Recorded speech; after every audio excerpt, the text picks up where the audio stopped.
गुरुर्ब्रह्मा गुरुर्विष्णू गुरुर्देव महेश्वरा सद्गुरु साक्षात परब्रह्मा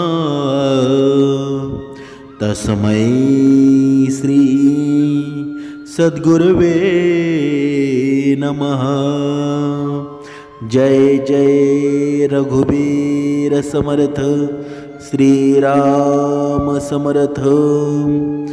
सद्गुरु चरणांना नतमस्तक होऊन आपण या सुंदर सकाळच्या मनमोहक वातावरणामध्ये सर्वजण उपासना करूनच श्रवणाला बसलेले आहात असं समजून आपण या निरूपणास सुरुवात करूया।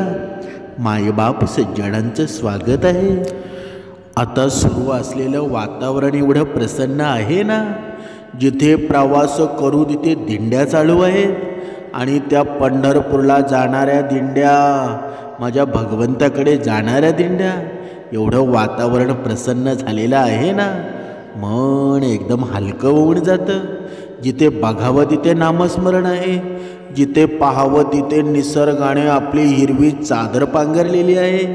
आणि अशा या प्रसंगामध्ये, अशा या निसर्गाच्या या वातावरणामध्ये जेव्हा ही पंढरीला जाणारी ही पावलं चालू लागतात ना, जणू काही विठ्ठलच चालत आहे, जणू काही माझा देवच बोलत आहे असं वाटू लागतं।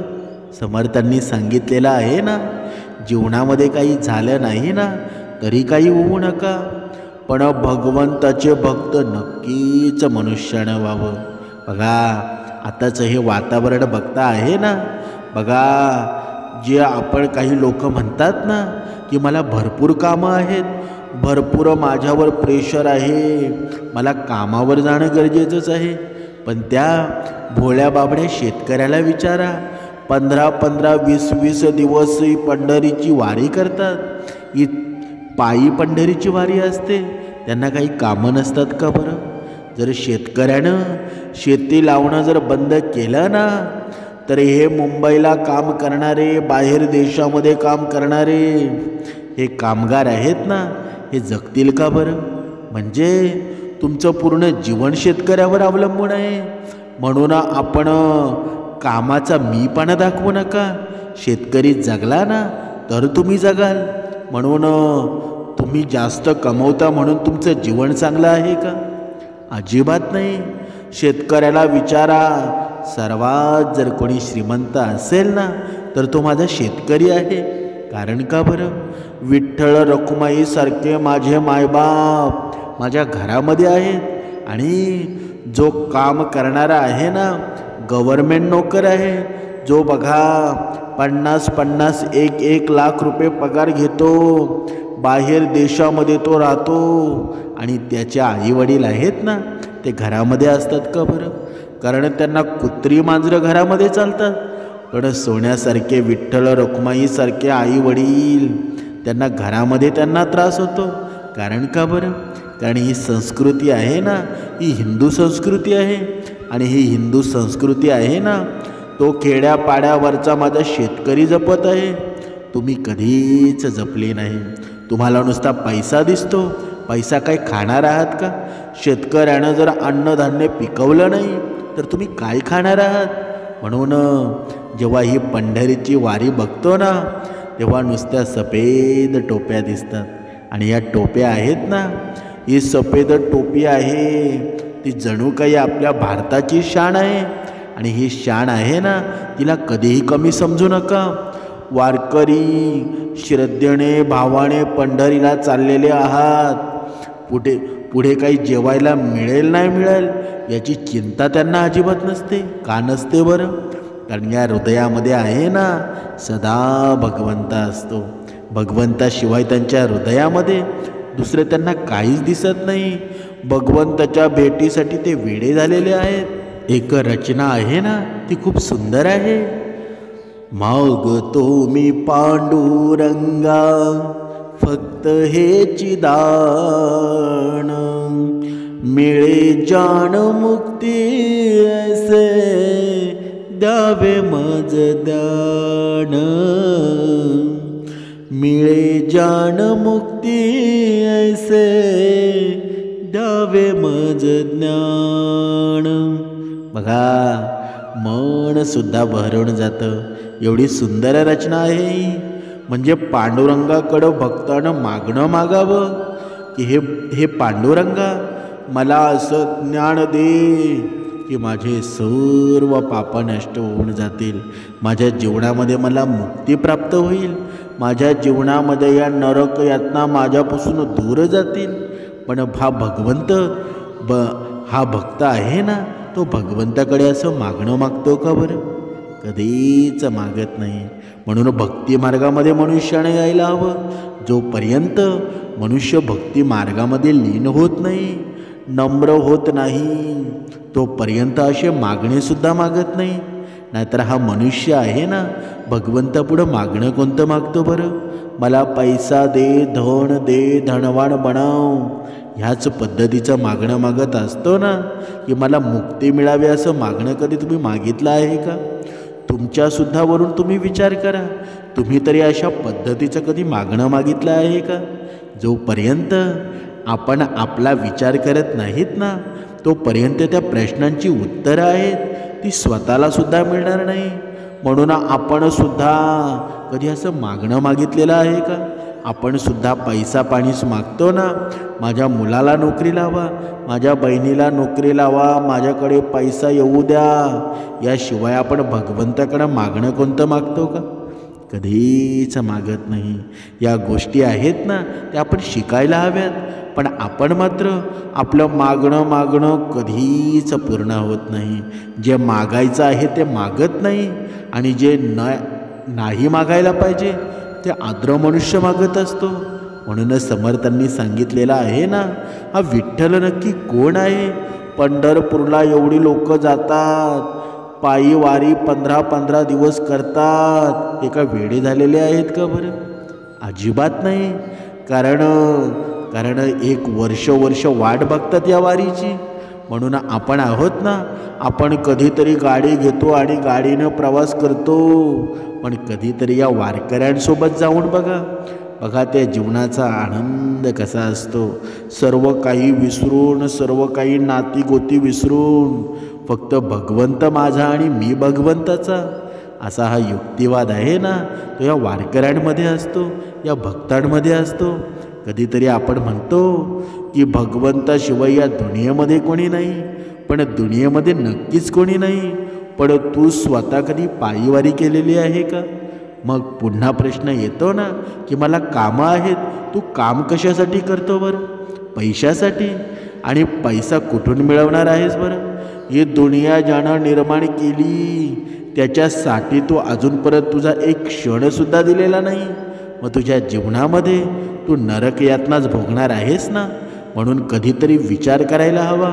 आपण पैसा रोजच कमवतो, पण कधीतरी वर्षातून हे दिवस आहेत ना, आयुष्यामध्ये तुमच्या कधीच येणार नाही. आळंदीची वारी, पंढरीची वारी, या गोष्टी आहेत ना, ही जी वारी आहे, ही वारी नक्कीच मनुष्यानं करायला हवी. कारण हा अनुभव आहे ना, तो अनुभव आपल्या जन्माचं सार निर्माण करत असतो. आणि खरं जीवनाचं सार आहे ना, ते हेच आहे. थोडे दिवस भगवंतासाठी देणं हे गरजेचंच आहे ना. बघा, आता आपण पाहूया नक्की विठ्ठल बघा कुणाचे अवतार आहेत बरं? माझा पांडुरंग नक्की कुणाचा अवतार आहे? पांडुरंग आहे ना, भगवान विष्णूंचेच अवतार आहेत ना. महाराष्ट्रातील पंढरपूर येथे रुक्मिणी विठ्ठल मंदिर खूप प्रसिद्धसुद्धा आहे. हे सुद्धा आपल्याला सर्वांना माहीत आहे. पण एकदा बघा, पुंडलिक नावाचा एक भक्त होता ना, तो काशीकडे प्रवास करत होता. आता बघा, आपल्याला एक प्रश्नाचं उत्तर आपल्याला मिळालेलं आहे की नक्की विठ्ठल हाच विष्णूचा अवतार आहे. आणि श्री विठ्ठल आहेत ना, हे पंढरपुरामध्ये भगवंत आला कसा, याचं सुद्धा उत्तर आपल्याला मिळणार आहे. बघा, एकदा पुंडलिक नावाचा एक भक्त होता ना, तो काशीकडे प्रवास करत होता. आणि प्रवास करता करता पुंडलिक संत कुक्कुट स्वामींच्या आश्रमामध्ये आला. आणि कुक्कुट स्वामींना पुंडलिकानं काशीकडे जाण्याचा मार्ग विचारला. तेव्हा कुक्कुट ऋषी म्हणाले की त्यांना काशीचा मार्ग माहीत नाही आणि ते तिथे कधी गेले सुद्धा नाही.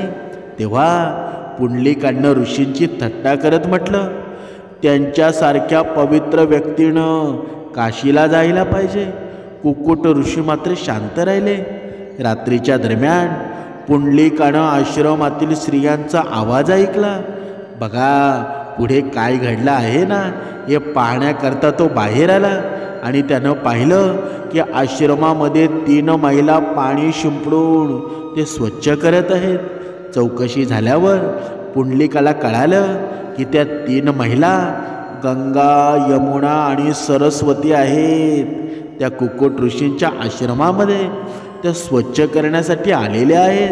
त्या 3 महिलांनी पुंडलिकाला सांगितलं की धार्मिकता, अध्यात्म आणि भक्ती या पवित्र ठिकाणी भेट देण्यावर किंवा खर्चिक त्या रीतिरिवाजावर अवलंबून नसून केवळ कर्म करण्याकरता अवलंबून आहेत. आणि त्या 3 स्त्रियांनी त्यांना सांगितलं की ऋषी कुक्कुट यांनी आपल्या आईवडिलांना अत्यंत विश्वासानं सेवा दिलेली आहे आणि त्यांचे सर्व आयुष्य एकीकडे समर्पित केलं आहे. अशा प्रकारे त्यांनी मोक्ष मिळवण्यासाठी पुण्य जमा केलं आणि आपल्याला त्याची सेवा करण्यासाठी पृथ्वीवर खाली आणलं. पुंडलिकानं त्यांच्या आईवडिलांना सोडलं होतं आणि मोक्ष आणि आशीर्वाद मिळवण्यासाठी काशीला भेट देत होते. म्हणजे आपल्या आईवडिलांची त्यांना काशीला घेऊन जाण्याची विनंती त्यानं पूर्ण केली नाही. पुंडलिकाला आता त्याची चूक समजली आणि तो घरी परत आला आणि त्यानं त्याच्या आईवडिलांना काशीत आणलं आणि परत सेवा करण्यास सुरुवात केली. भगवान कृष्ण हे आपल्या आईवडिलांप्रती पुंडलिकाच्या प्राथमिक आणि त्या प्रामाणिक भक्तीनं प्रभावित झाले. त्यांनी पुंडलिकाच्या घरी जाण्याचा निर्णय घेतला. जेव्हा भगवान कृष्ण पुंडलिकाच्या घरी आले ना तेव्हा तो आपल्या आईवडिलांच्या सेवेमध्ये मग्न होता आणि पुंडलिकानं प्रभूला त्याच्या दारावर पाहिलं. परंतु त्याच्या आईवडिलांप्रती भक्ती इतकी तीव्र होती की त्याला प्रथम आपले कर्तव्य पूर्ण करणं आणि नंतर त्याच्या अतिथीसाठी उपस्थित राहणं आवश्यक होतं. पण पुंडलिक एका अशा अवस्थेमध्ये आला होता, तो अतिथी केवळ देवच आहे याची त्याला काही चिंता नव्हती. या सर्व गोष्टी त्याच्या आईवडिलांच्या सेवेसाठी होत्या आणि पुंडलिकानं भगवान श्रीकृष्णांना उभे राहण्यासाठी एक वीट दिली. त्याचे कर्तव्य पूर्ण होईपर्यंत प्रतीक्षा करण्यास सांगितलं आणि भगवान कृष्ण आपल्या आईवडिलांप्रती म्हणजे पुंडलिकाच्या भक्तीने प्रेरित होऊन त्याच्यासाठी धीरानं वाट पाहत होते. नंतर जेव्हा पुंडलिक बाहेर आला ना तेव्हा त्यानं प्रतीक्षा करण्यासाठी देवाची क्षमा मागितली. भगवान कृष्णानं त्यांना आशीर्वाद दिला आणि त्याला वरदान मागण्यास सांगितलं. पुंडलिकाने सांगितलं, जर देव स्वतः माझी प्रतीक्षा करतात तेव्हा मी आणखी काय मागू बरं. जेव्हा भगवान कृष्णानं आग्रह केला ना की त्यानं एक वरदान मागावं अशी त्यांची इच्छा आहे तेव्हा पुंडलिकानं विनंती केली की देवानं पृथ्वीवर राहावं आणि भक्तांची काळजी घ्यावी. भगवान कृष्ण तेथे निवास करण्यास राजी झाले आणि आपण विठोबा म्हणून ओळखले जाऊ असं सुद्धा त्यांनी सांगितलं.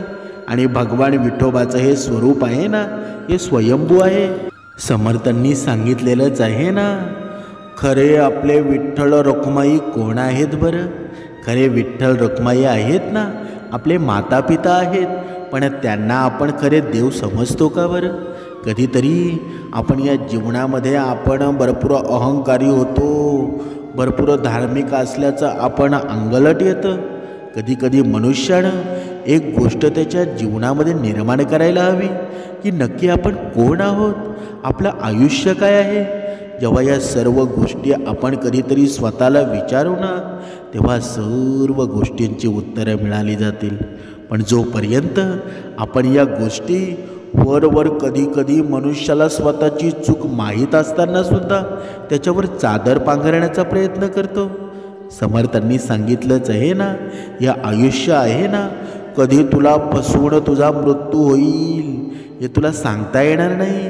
कधी कधी बघा तुम्ही असं बऱ्याचदा पाहिलं असेल, बऱ्याचदा फीलसुद्धा केलं असेल की जी लोक चांगले कर्म करतात ते कायम टेन्शनमध्ये असतात आणि तेच दुसरीकडे जी वाईट कर्म करतात ती लोक त्यांचं जीवन व्यतीत करतात.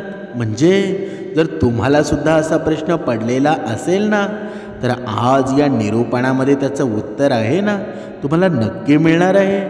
समर्थांनी सांगितलेलं आहे ना, भगवद्गीतेमध्ये सांगितलेल्या कथेनुसार जेव्हा पण अर्जुनाच्या मनामध्ये बघा कोणती दुविधा निर्माण झाली की ते श्रीकृष्णाजवळ परत जात असत. एका वेळी अर्जुनानं भगवान श्रीकृष्णांच्या जवळ जाऊन त्यांना बोलले की मला एक प्रश्न पडलेला आहे आणि मला त्याचं उत्तर तुमच्याकडून हवं आहे. श्रीकृष्णानं विचारलं, कोणता प्रश्न पडला आहे बरं? बघा अर्जुन बोलू लागला की मला हे जाणून घ्यायचं आहे की चांगल्या लोकांसोबत वाईट का घडतं बरं, पण तेच वाईट लोक नेहमी आनंदामध्ये दिसतात. अर्जुनाच्या तोंडून अशी गोष्ट ऐकल्यानंतर श्रीकृष्ण गाळामध्ये असले आणि त्याला म्हणू लागले, माणूस जसा विचार करतो ना, जसा अनुभवतो तसं काहीच होत नसतं. उलट अज्ञानामुळे तो खरी गोष्ट समजू शकत नाही. पण अर्जुन ही गोष्ट समजू शकला नाही आणि मग त्यानंतर श्रीकृष्णांनी त्याला काही सांगितलं ते पाहूया. श्रीकृष्णानं अर्जुनाला बोलले, पार्थ मी तुला एक गोष्ट सांगतो, ती नीट ऐक. ते ऐकून तुला समजेल सुद्धा की प्रत्येक प्राण्याला त्याच्या कर्मानुसार फळ मिळत असतं. प्रकृती प्रत्येकालाच त्याचा रस्ता निवडण्याची संधी देते आणि आता ते माणसाच्या इच्छेवर अवलंबून असतं की त्याला धर्माचा रस्ता निवडायचा आहे की अधर्माचा रस्ता निवडायचा आहे. बघा श्रीकृष्ण स्वारींनी बघा अर्जुनाला सांगण्यास सुरुवात केली की मी तुला एक कथा सांगतो. एका नगरामध्ये 2 पुरुष राहत होते. एक पुरुष व्यापारी होता. त्याच्या आयुष्यामध्ये धर्माला खूप महत्त्वाचं स्थान होतं. तो पूजापाठ खूप मन लावून करायचा. दररोज मंदिरात जायचा, दान धर्म करायचा आणि रोज देवाची पूजासुद्धा करायचा. पण तेच दुसरीकडे दुसरा पुरुष मात्र उलट करायचा. तो रोज मंदिरात जायचा परंतु तिथे पूजापाठ करत नव्हता. तो मंदिराच्या बाहेरील चपला चोरायचा. बघा तो मंदिराच्या बाहेरील चपला चोरवता असं समजा. त्याला दान धर्माचं काहीच घेणं देणं नव्हतं. काही दिवस असेच गेले. एके दिवशी खूप जोराने पाऊस पडत होता. त्यामुळं मंदिरामध्ये फक्त पुजारी सोडला ना तर दुसरं कुणीच नव्हतं. ही गोष्ट जेव्हा दुसऱ्या पुरुषाला समजते तेव्हा त्याच्या डोक्यामध्ये हा विचार येतो की ही चांगली संधी आहे. मंदिरातलं सगळं धन चोरण्यासाठी पुजाऱ्याची नजर चुकवून तो मंदिरातलं सगळं धन चोरून पळून जातो. पण नेमकं त्याच वेळी धर्म आणि कर्मावर विश्वास ठेवणारी पहिली व्यक्ती मंदिरामध्ये येते आणि त्याच वेळी मंदिराचा पुजारी त्याला चोर समजून ओरडू लागतो आणि तिथे लोक एकत्र येतात आणि त्याला खूप मारतात. तिथून कसं तरी तो वाचतो आणि तिथून तो पळून जातो. पण पुढे जाऊन पण त्याचं नशीब त्याला साथ देतं. म्हणजे काय बरं? म्हणजे तो गाडीला एका धडकतो आणि जखमी होतो.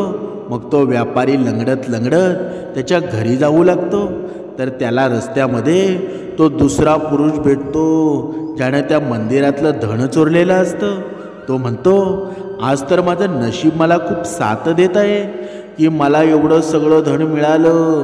बघा की मला एवढं सगळं धन मिळालं ना, ते सगळं धन बघून त्याला खूप वाईट वाटतं आणि तो घरामधली सगळी देवाची चित्रे काढून टाकतो. काही वर्षानंतर दोन्ही पुरुषांचा मृत्यू होतो. ते मेल्यानंतर दोघे यमराजाच्या सभेमध्ये जातात आणि तो पहिला पुरुष त्या दुसऱ्या पुरुषाला बघितल्यानंतर त्याला खूप राग येतो आणि तो त्या रागाच्या भरामध्ये यमराजाला विचारतो, मी तर कायमचं चांगले कर्म करत होतो, दान धर्मावर पण माझा विश्वास होता, पण त्याच्या बदलामध्ये मला आयुष्यभर अपमान आणि त्रासच मिळाला आणि या व्यक्तीला धनाची पेटी मिळाली. हा भेदभाव का बरं? तर याच्यावर यमराज म्हणतात, तू चुकीचा विचार करत आहेस. ज्या दिवशी तुझी गाडीला धडक झाली होती ना, तो दिवस तुझ्या आयुष्यामधला शेवटचा दिवस होता. छोट्याशा अपघातामध्ये तुला बदललं आहे. तुला त्या दृष्ट व्यक्तीबद्दल जाणून घ्यायचं आहे का? तर याच्या भाग्यामध्ये राजयोग होता, परंतु याच्या कुकर्मामुळं आणि अधर्मामुळं ते फक्त एका छोट्याशा धनाच्या पेटीमध्ये अडकला. आणि त्या पेटीमुळं बघा त्याचं पूर्ण विचार बदलले, त्याचं पूर्ण आयुष्य बदलून गेलं. म्हणून श्रीकृष्ण अर्जुनाला विचारतात, पार्थ आता तुला तुझ्या प्रश्नाचं उत्तर मिळालं का? असा विचार करून मनुष्य आहे ना आयुष्य बर्बाद करत असतो. म्हणजे त्या मनुष्याचं जीवन खूप सुंदर होतं, त्याचा राजयोग होता, पण आपल्या कर्मामुळं मनुष्य आहे ना आपला राजयोग विसरून जातो, आपला राजयोग नष्ट करतो आणि अधोगतीला जातो ना. म्हणून तुमच्या जीवनामध्ये जरी तुमचे दुःखाचे दिवस जरी चालू असतील ना, तरी टेन्शन घेऊ नका. येणारा काळ तुमचा आहे, जास्त दिवस राहिलेले नाहीत. म्हणून 2 वेळची उपासना कधी सोडू नका. आयुष्यामध्ये किती जरी वाईट प्रसंग आले ना, तरी घाबरून जाऊ नका. ज्याप्रमाणे भगवंत आपली परीक्षा बघत असतो ना, त्याप्रमाणे आपल्यासोबत काहीतरी चांगलंसुद्धा करत असणार आहे. ही खात्री आणि विश्वास जर आपल्याला असेल ना, तर आयुष्यामध्ये येणाऱ्या काळामध्ये तुमचा विजय निश्चित आहे. म्हणून कोणत्याही गोष्टीला घाबरून जाऊ नका. विठ्ठलाप्रती, दत्त माऊलींप्रती आपली श्रद्धा ठेवा. वारकरी आहेत ना, ते विठ्ठलाला भरपूर मानतात. म्हणून विठ्ठलाप्रती आता कोणते जरी देव असले ना, तरी देव मात्र एकच आहे ना, फक्त रूपं वेगवेगळी आहेत. म्हणून कोणत्याही देवाची हा देव चांगला, तो देव वाईट असं कधीही मनामध्ये आणू नका. देव आहे ना सर्वत्र एकच आहे. म्हणूनच समर्थांनी सांगितलेलं आहे ना, आपण जरी वेगवेगळ्या देवांची नावं घेत असू, पण मात्र या सृष्टीचा निर्माता तोच आहे ना. ज्याप्रमाणे माणसाचे स्वभाव वेगवेगळे असतात, त्याप्रमाणे हे देव प्रत्येकाला वेगवेगळे निर्माण केलेले आहेत. जसा ज्याचा स्वभाव असेल, जसा त्याला देव आवडत असेल, तसं त्याने त्याचं नामस्मरण करावं. म्हणजेच या देवांनी सुद्धा ही रूपं घेतली ना, ही रूपं मनुष्यासाठी घेतलेली आहेत, जेणेकरून ज्याच्या त्याच्या स्वभावानुसार भक्ती करावी. म्हणून जोपर्यंत हातपाय आपले चालते आलते आहेत ना, तोपर्यंत भगवंताची पंढरीची वारी करा, आळंदीची वारी करा. जीवनामध्ये नामस्मरणाला खूप महत्त्व द्या. कर्मानं आपलं भाग्य उजळता येतं. म्हणून आपल्या जीवनामध्ये कर्म चांगली करा. माणसामध्ये देव बघा. तुमच्या जीवनामध्ये अहंकार असेल तो कमी करा. नम्रतेला महत्त्व द्या. जिथे नम्रपणा असेल ना, तर तुमचा विजयरथ कोणीच रोखू शकणार नाही. समोरच्याचा आपला शत्रू कोणी असेल, आपला समोरचा कोणी असेल, जरी त्याच्याकडे भरपूर पैसा असेल, धन असेल, भरपूर ज्ञान जरी असेल ना, पण ज्याच्या पाठीशी भगवंत आहे ना, तो कधीच हारत नसतो, हारलासुद्धा नाही. आपण इतिहास बघा. महाभारतामध्ये अर्जुनाच्या कोणी होतं का बरं सोबत? कोणीच नव्हतं ना. पण अर्जुनाच्या सोबत माझा भगवंत होता. आणि कर्णाच्या सोबत एवढे लाखो करोडो लोक होती, तरीसुद्धा विजय कुणाचा झाला बरं? अर्जुनाचा झाला ना. तसं जर विचार करायला गेलं ना, तर कर्णाकडे भरपूर शक्त्या होत्या, भरपूर शस्त्र होती, सर्व बाजूने तो संपन्न होता, पण त्याच्या पाठीशी भगवंत होता का? नाही ना. म्हणून अधर्माचा विचार सोडून द्या, धर्माला जागं करा. जिथे धर्म असेल ना, तिथे सर्व काही होईल. म्हणून जीवनामध्ये जास्त विचार करू नका. चिंता रोगाला सोडून द्या. तुमच्या जीवनाचं खरं भलं आहे ना. नामस्मरणाने तुमच्या जीवनामध्ये जर प्रश्नचिन्ह निर्माण होत असतील, तर त्याचं उत्तर नामस्मरण आहे. आणि भगवंताच्या नामस्मरणाशिवाय तुमचं जीवनसुद्धा समाधानी होणार नाही. तुमच्याकडे कितीही पैसा असू द्या, धनदौलत असू द्या, बघा. म्हणून भगवंताचं नामस्मरण करा. आपल्याला भगवंताने हे 2 हात दिलेले आहेत ना, ते दोन्ही हाताने टाळी वाजवा, नामस्मरण करा. दोन्ही कान दिलेले आहेत ना, त्या कानामध्ये सद्गुण विचार आणा. ही वैखरी दिलेलं आहे ना, त्याच्यामध्ये प्रेम निर्माण करा. हे डोळे दिलेले आहेत, त्याच्यामध्ये सगुण रूप बघा. बघा, तुमचं जीवन आनंदी होईल. आणि जेव्हा हे जीवन आनंदी होईल ना, खरं मनाचं समाधान तुम्हाला मिळणार आहे.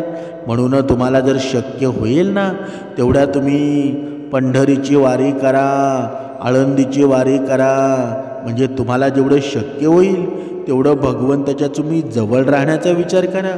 कोणी जरी म्हणत असेल ना की ही वारी करून काय होतं, पण तुम्ही विचार करा, जो या कलियुगामध्ये 10-10, 15-15 दिवस सुट्टी घेऊन भगवंताचं नामस्मरण करतो, तोच खरा श्रीमंत आहे.